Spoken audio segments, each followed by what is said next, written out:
ऐतिहासिक रहल या तो दुल्हन के परले होके चाहे कोनो बात ऐसा करले होके चल गई। आज जब घरे आए तो देखा था कि खाना वाना कुछ बनले ना है, मेहरारू में सुतल बा। तब कहत बा का कहत बा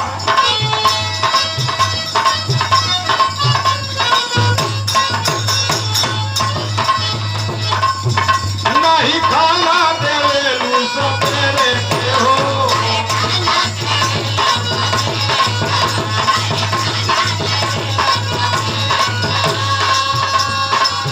काहे सूतल बारू मुँह फेरी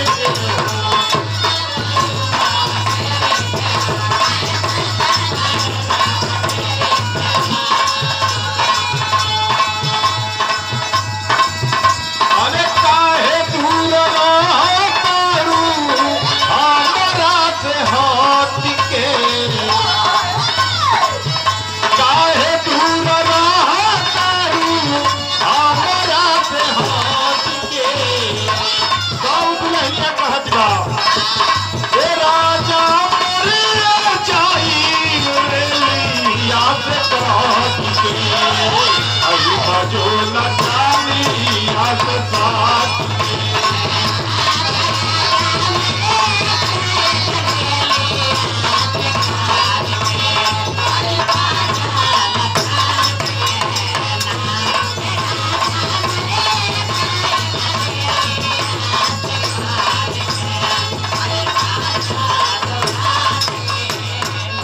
दुल्हनिया कहलन कि हमके मालूम बा तुम्हारे बड़ा रात का फोन काहे आवेला, दूसरे के हुक्म फोन ना आवेला, उताज की नचनिया का फोन तोहरे के है आवेला। तब कहत बा का कहला अरे धनी तू तो बारू इतना खूब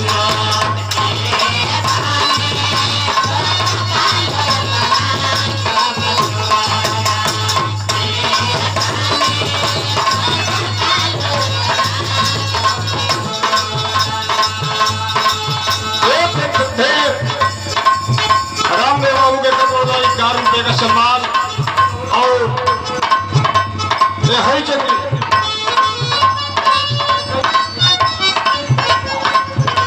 21 रुपया रिहाई का घर ले हो और 51 रुपये का सामान हर के भाई लेकर तोड़ वाला कौन प्राण प्रदान देता है आशीर्वाद के काम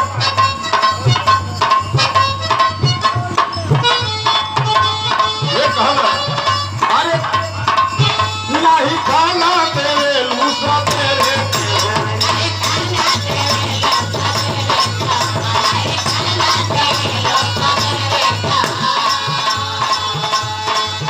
काहे सूतल बारू मुँह तेरे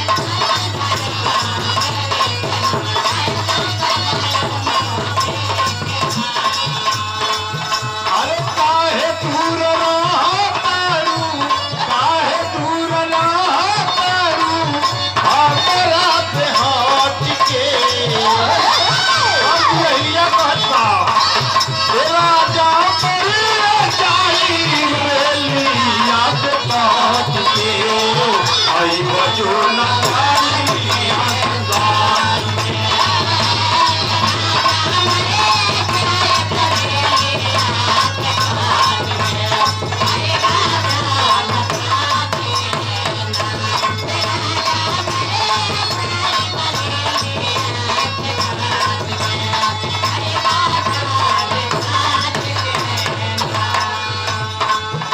मरना कहत बा अरे धनी तू तो बारू इतना खूब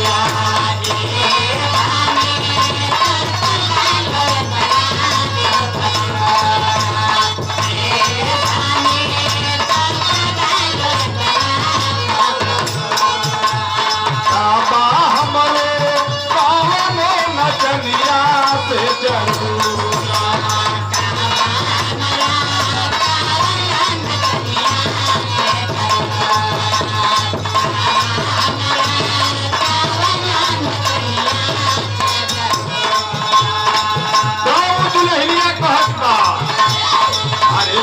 अरे डर लगे राजा आवे जानी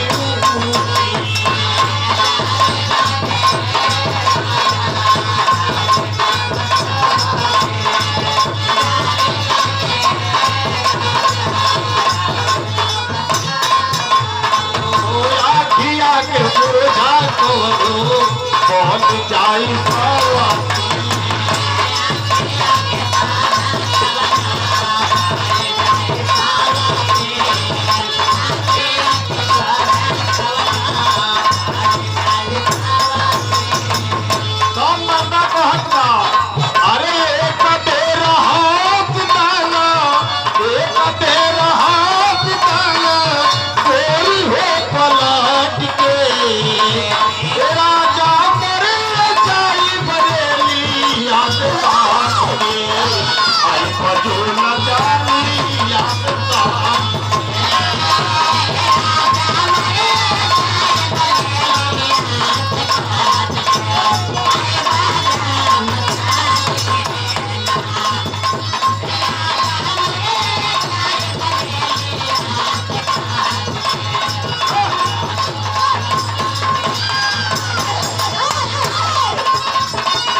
जो सोनू बाबा के कृपा द्वारा बहुत दिल से सम्मान चरणों में कोट कोट प्रणाम और साथ साथ जनता जनार्दन के अभिनंदन बदला आशीर्वाद के कामना।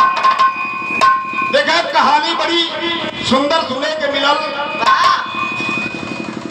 हनुमान जी की उत्पत्ति कैसे भई? भगवान मर्यादा पुरुषोत्तम राम का सेवक बन करके सीता जी का पता लगाओ लंका में चल गए, लंका का नाश कर दिया। लंका जल करके राख हो गई।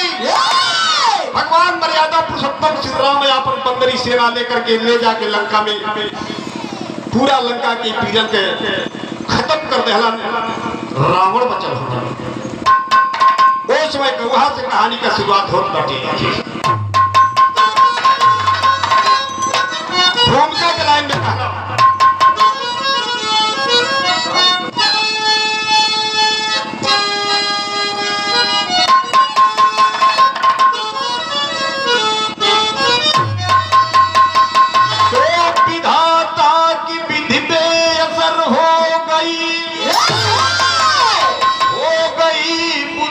क्षमता भी संग्राम करके से बाल समझा था विकराल होता बड़ा प्याल फुफकार अपमान भर के विदुष विप्र कुल का कुकर्मी घराना चलाना जिसे राम कायर बताया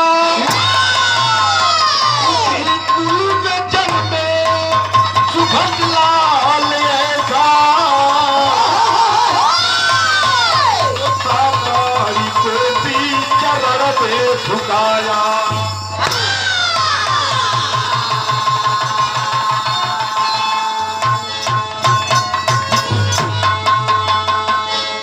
तातारी तात मारे पिता, यारी मारे दुश्मन। तातारी जब लंका से विजय प्राप्त करके चली मर्यादा पुरुषोत्तम श्री राम इधर लंका में कुंभकर्ण के बेटवा पैदा भइल। एके रावण ई प्रमाण मिलेला कि रावण ऐसा विद्वान ब्राह्मण और वीर ये धरती पर केहू ना रहा। वो अपनी ज्योतिष विद्या से जब देखलन कि तो ई लड़का जन्मल ठीक लेकिन ई मूल नक्षत्र में पड़ल बा, ई तो हमारे खानदान का नाश कर दे। ये प्रसिद्धे 101 रुपए का पुरस्कार प्रसिद्धे रामचंद्र चौहान जी धर्म पुटाड़ी के धरती से कोट कोट प्रणाम साथ साथ जनता जनार्दन के भजन बने आशीर्वाद के कामना बा। अब जौन बा रावण सोच गई कि हमारे कुल का नाश कर दे ना, तो रावण कैलन का एक लाइन गीत बा।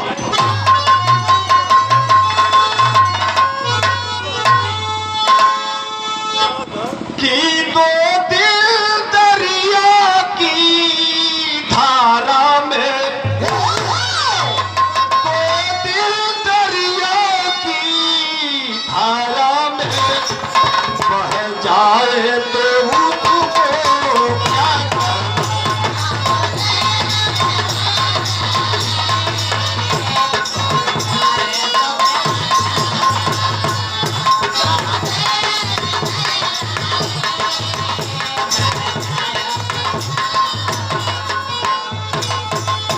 लेकिन रावण कैलन का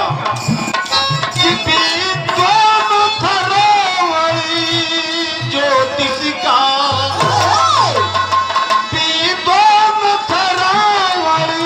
ज्योतिष का ठिकवाया ललन के कानन में।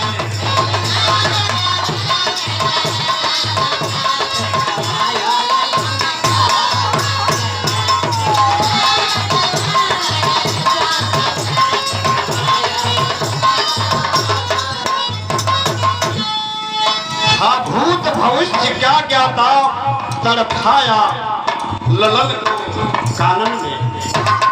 वो रावण जो सोच गया कि हमरे पूरा कुल खानदान का नाश कर गई, तो लड़का के ले जाकर के जंगल में फेंकवा दिया रावण। और जब फेंकवा दहलन तो भइल का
जब जंगल में फेंकवा दहलन और रावण लड़का के मधुमक्खी पालन पोषण लड़का के करे लगली, ले आकर के शहद जब वो लड़का के पियावे लगले। धीरे धीरे लड़का सयान जब भइल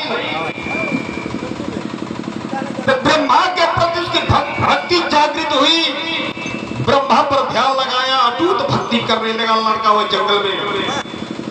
ब्रह्मा जी प्रसन्न होकर प्रकट हिलन कहलन बेटा कोई भक्ति से बड़ा प्रसन्न है, कुछ है तो हमसे वरदान मांग ला। वो लड़का कहलत का एक लाइन गीत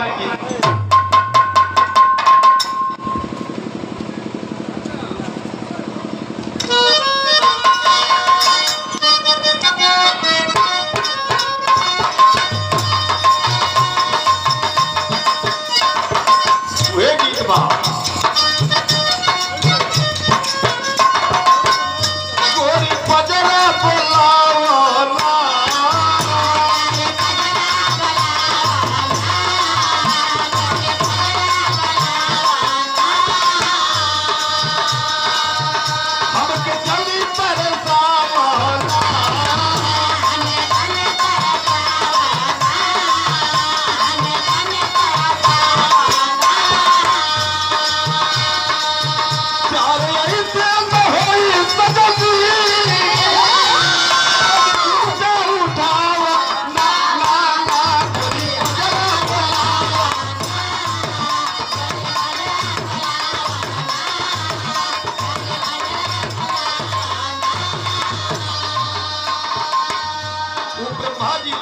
कहे लगलन का कहलन भगती तेरी झवला तू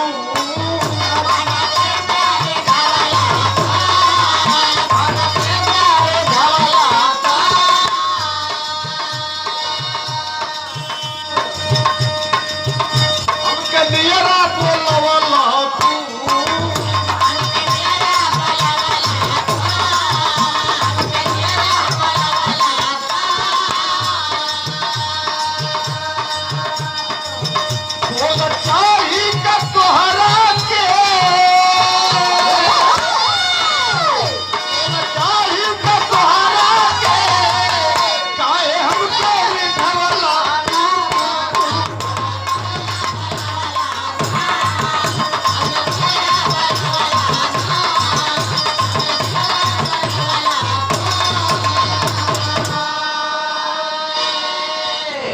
एक प्रणाम रमाशंकर चौहान जी धर्म कुटानी की धरती से बहुत बहुत से सम्मान कोट कोट नमस्ते प्रणाम सलाम जनता जनार्दन के अभिनंदन मदद आशीर्वाद के कामना बा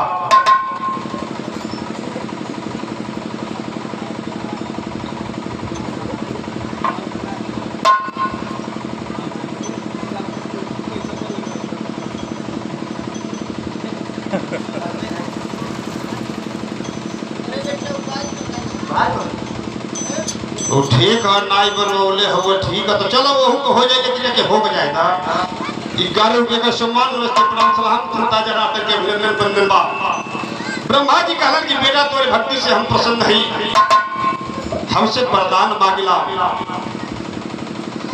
लड़का कहलस कि ये बाबा वरदान तो मांगबे करब लेकिन ये बताओ हमार नामकरण कर दे कि हम हमार नाव कहा हमार जन्म भूमि कहा बा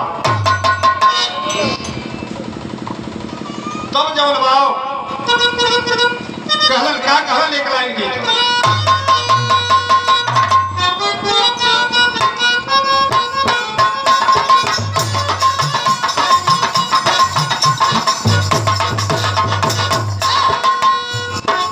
गीत बा की कोरे गलवा पे हो कोरे गलवा पे तिल के निसनिया झुलनिया कमाल करेले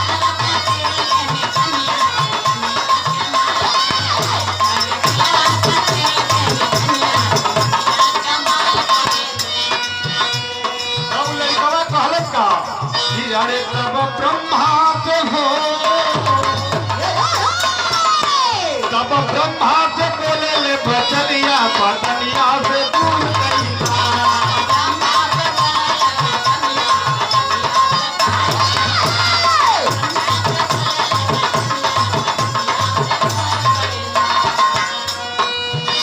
अरे नमवा हमार हम उदही न जानी हवा नमवा हम पहचानी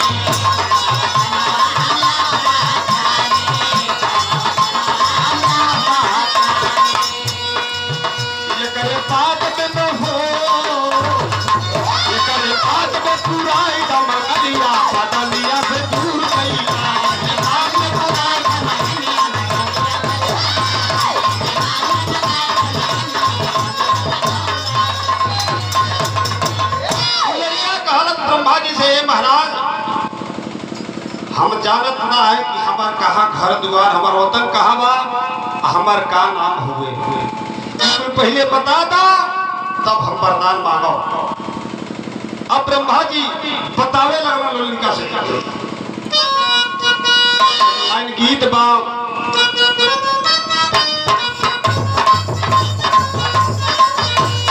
गीत बा कि नैया भूजा भूजे हो नैया भूजा भूजे जाली गोवा साजिया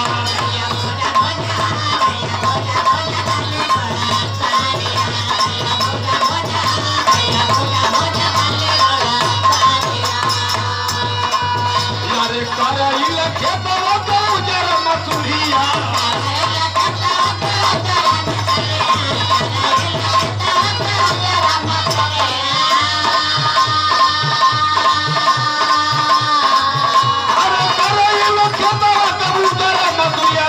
भूजा भूजा हो दैया भूजा भूजा चले बड़ा पानिया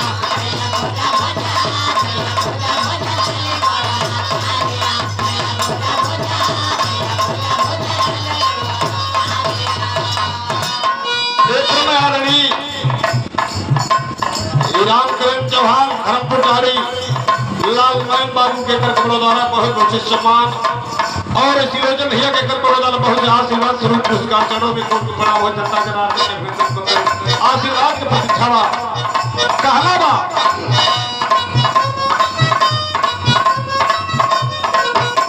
ब्रह्मा जी से कहला हमारा नामकरण कर दई।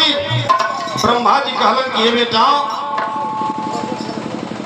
तू हमार भक्ति कैला तो हसे प्रसन्न है। तू मूल नक्षत्र में पैदा भैला। मूल नक्षत्र में जब पैदा भैला तो रावण ऐसा विद्वान के नाही रहल। वो जब ज्योतिष विद्या के जानकार हम देखल तो सोची मूल नक्षत्र में पैदा भैला हमारी कुल का नाश कर दई। तो रावण तो हके जंगल में फेंकवा देहलन। तो तू मूल नक्षत्र में पैदा भैला ऐसे तो हर नाम हम रख दे मूलकासुर। मूल नक्षत्र बहुत खराब है ओकर नाम मूलकासुर रख देहलन। अब कहलन कि बेटा तोहार वतन घर द्वार तोहार लंका में हुए। जब इतना परिचय पा गई तब भैल का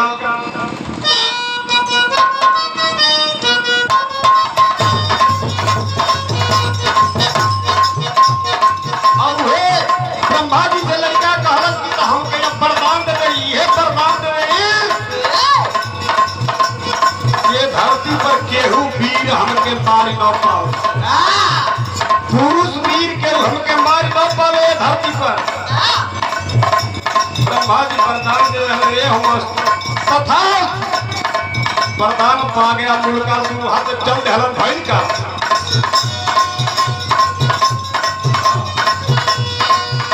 लाल आई गईले हो लाल आई गईले हो लाल आई गईले लड़का की नाका दिया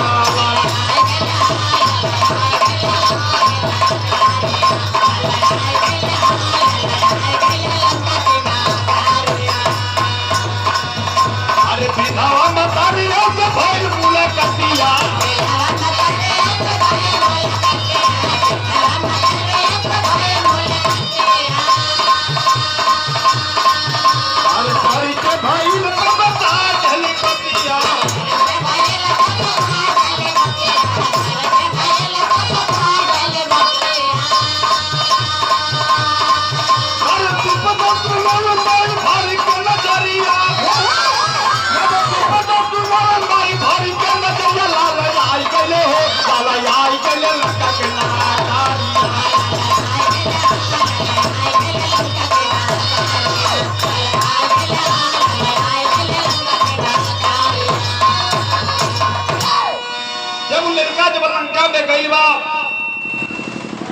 विधवा मतारी से जब भेंट भइल पूछे लगे बेटा अपन परिचय बतावा। कहन कि हे भाई अरे हम हूँ यही कुल खानदान का हई। ये लंका का राजा हमके ठकवा दिया जंगल में ना मधुमक्खी हमारे पालन पोषण कैली। हमार नाम मूलकासुर हम पूरा मूल नक्षत्र में पैदा भले ऐसे हमके ठकवा दिला। तब तब छाती से लगा लहली कहली बेटा जितना सुन सान देखत हुआ ना अयोध्या से अपन सेना लेकर के मर्यादा पुरुषोत्तम राम अइलन आ पूरा लंका का नाश करा के चल गए। सब पीर के मरवा दिला। कैसे माई अतः यही विभीषण जी की चलते लंका का नाश भई। अब तो जब वो लड़का एकदम पौखला गई। आज राजा बन करके अयोध्या के लंका का बैठा था उनके हम गद्दी से उतार दे गद्दी लाई गुलाई वाला लालच बा कुर्सी के कुर्सी के लालच खातिर पूरा हमारी लंका का नाश करा दे। तो भाई का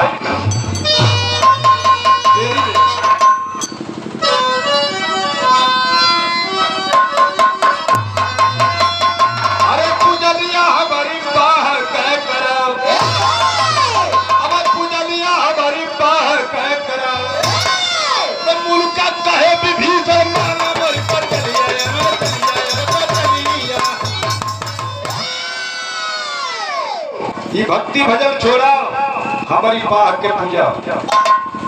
अब तो जमुना चलल बा विभीषण जी की ओर, उनका भजन छोड़ा दे, कुर्सी पे बचा हुआ पूरा हमारे राज्य के लंका का नाश करा के कैले का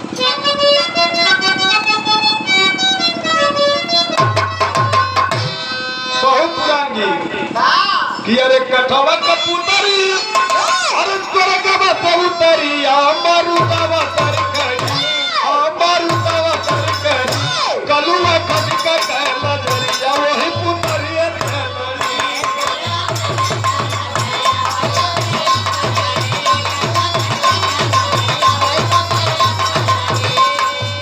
पहले लोग गावे अरे आधा पेट का झूलवा कल में काला फूलवा हवाला फूलवा हवाला फूलवा माला मुखिया के फूलवा हवाला फूलवा पर खली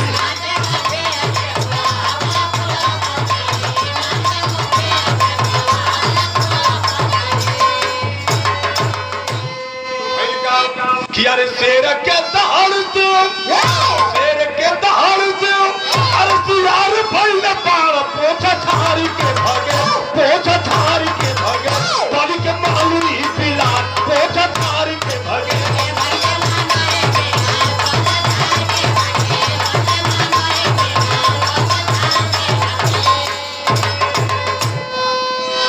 जा करके विभीषण के पास अपन ने पकड़ ले हला। जब पकड़ ले बाटे वो समय भइल का विभीषण जी का दुल्ही रामचरितमानस में आप लोग नाम खोजेंगे तो कबो ना मिल सकेला विभीषण की दुल्हे के का नाम रहा। हम बता दे थई विभीषण की मेहरारू का नाम रहल वैभीषणी उर्फ शर्मा। ये नाम रहल आप लोग रामचरितमानस में खोजेंगे ना मिली कि अरे छोड़ी दे बुदैया हमारी तैया के नतैया यार तैया के नतैया पोछा छारी के पीछे बाबर है सकार हो जा छारी के मजे मौज गए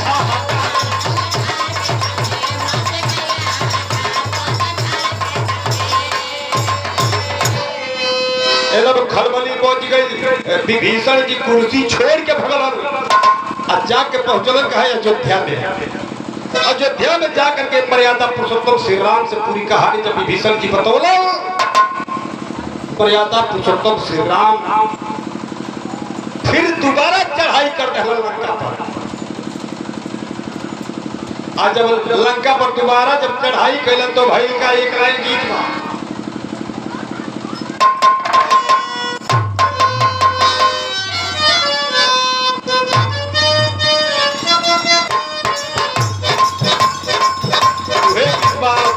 हमारे गुरु जी का कंपोज गीत हो गए चल वाला झूला झूला झूला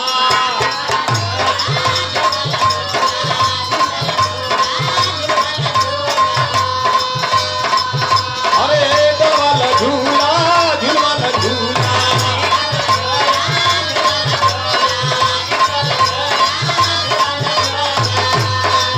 यार सावन के आइल महीना बसू भर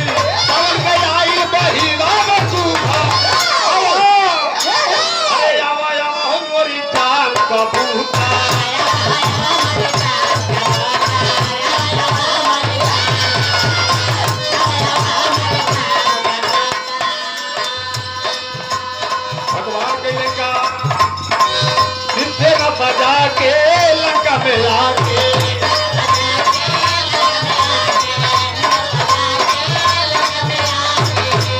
अरे हलो चुनो की रावत लंका बचा के हलो चुनो की रावत लंका बचा के दिखावा नीचे बम तुड़ा के दिखावा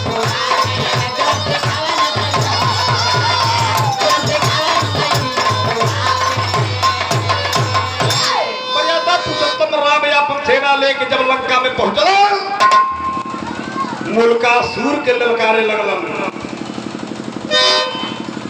भाई का कि अरे सुन के चुनौती को मुल्का गुस्साया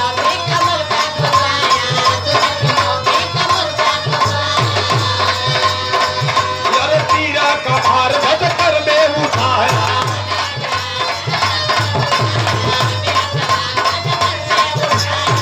मुल्का सुन करके हलुस पार उठो अकेले चलते हैं तुम्हारे खातिर भाई का अरे चला अकेला बिना बखेला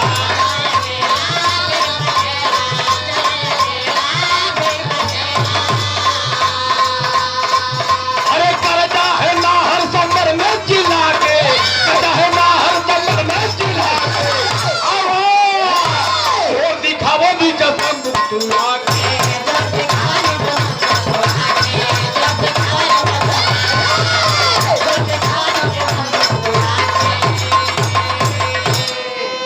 पहुंचल बा मुल्का सुन आज पहुंचल तो भइल का कि सैन्य ना लिया निसंग सैन्य ना लिया निसंग यंग में उमंग रंग अरे रंग भूमि रंग में गया कुमार जंग में खींच खींच के कमान काल सा कराल शान से चला दिया है पीरों कुमार जंग में गैलबा अकेले एक तरफ से भगवान अपन सेना लेके हुआ और एक तरफ से मुल्का सूर्य अकेले जा करके अपना सामना हो गए ना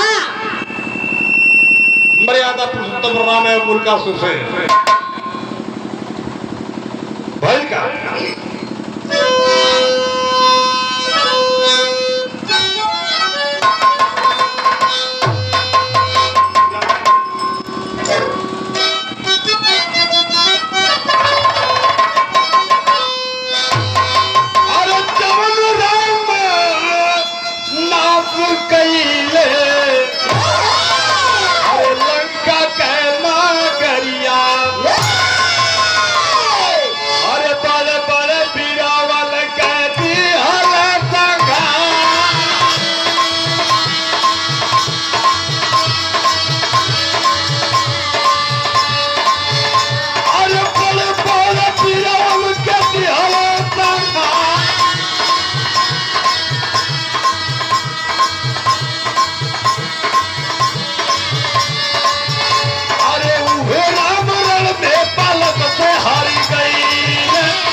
लेकिन वो बालक लड़का के कुछ असर ना होके बाढ़ कर अंतःकरण में भगवान सोचे पे मजबूर हो गए कि बड़े बड़े पीरन के हम मरली लंका में आज एगो छोटी गो की लड़का हमसे नाम मरात बा आखिर बात का बा ब्रह्मा जी प्रकट भइलन मर्यादा पुरुषोत्तम राम से कहलन कि हमार वरदान बा केहू वीर पुरुष के हाथे लड़का का मृत्यु ना होई जब मारी तो कौन वीरांगना औरत ही मारी ये तनी बात जब भगवान मर्यादा पुरुषोत्तम रामचंद्र जी जब सुनलन तो कैलन का हनुमान जी से कहलन जा अयोध्या में जा। गैलन हनुमान जी लंका में से अयोध्या में। बताओ कितना तेज चलो, लंका कहाँ बा अयोध्या कहाँ बा। पहुंच गए अयोध्या में। आखिर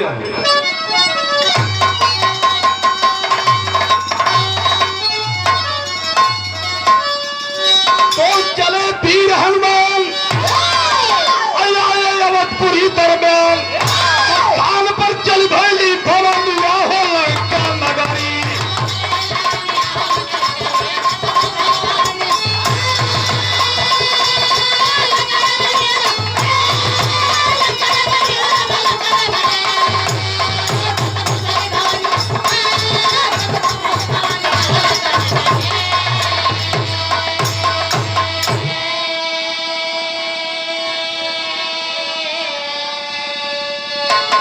हनुमान जी अयोध्या में पहुंचलन। माँ जानकी से सारी कहानी बता दहलन।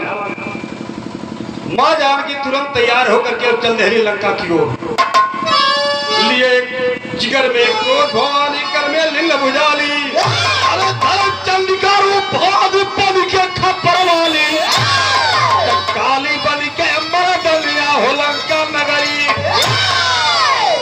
विराट रूप बना करके माँ जानकी चली खप्पर भुजाली लेकर के। जब लंका में पहुंचली तक कैली का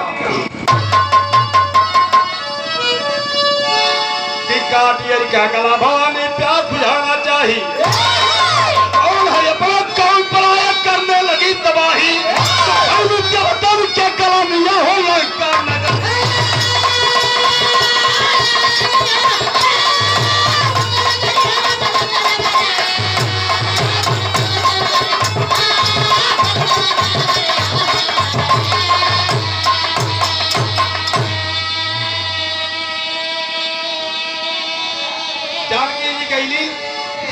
जा करके विराट रूप बना करके खप्पर भुजाली लेकर के और वो मुल्कासुर के वध कैली। और जब खून पियली, जब खून सवार भइल कपारे पर, तो सब केहू के नाची रे सबके काटत चल रही। जब काटत चल रही सब देवता लोग परेशान हो गए कि अब तो ज्यादा बड़ा गड़बड़ भइल। ये कोर से सबके भागत जात है। सब बाबा भोलेनाथ का स्तुति कैले। महाराज जी आप ही की मांग कबा। बाबा भोलेनाथ जी आप पर का कैलन।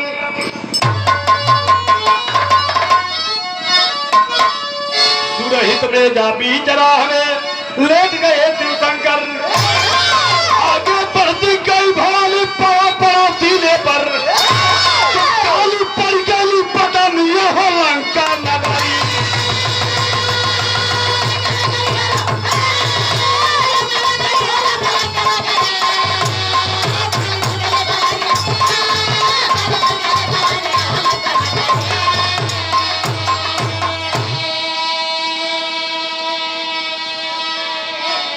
सबको अरदास सुन के बाबा भोलेनाथ जी जा करके बीच राह में जाके लेट गई। इधर सबके जबरवाई भागत जाते नीचे तो तकबे ना। ऊपरे ऊपर सबके भागत जाती। रास्ता में लेटल हम भोलेनाथ जी। जब इनका पैर जब पड़ल उनकी सीने पर, तब इनका निगाह जब नीचे के गई, तब जब के पूरा शरीर के सांवर हो गए। जिभिया निकाल दे। सुन हमारा काली का रूप वह कलकत्ते वाली काली के नाम से आज पूजनी प्रसिद्ध है। ये पूरा देश दुनिया में पूजल जाते हैं। तो राज तुरंत सतगुरु स्वामी राधे हिंदू श्री राम में जब बल बिजवा प्यारे पर पुराण करता तो हो। अरे पूजनिया हमारी पाह कह करा।